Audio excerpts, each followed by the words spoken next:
Today, we will start with the singing of Lift Every Voice and Sing, written by James Weldon Johnson and adopted by the NAACP as its theme song. Lift Every Voice and Sing, also known as the Black National Anthem, gave hope to many during the Civil Rights era. Singing this song became a means by which African Americans could demonstrate their patriotism and hope for the future of America. And calling out for the earth and heaven to ring with the harmonies of liberty, Black people spoke out against racism and Jim Crow laws.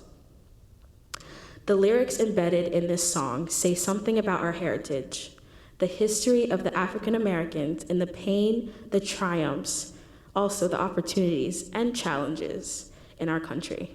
At this time, we invite you to join us to stand for the singing of the Black National Anthem, sung by Mayara Washington, Isaiah Ja, and Dominique Bethel.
March on till victory.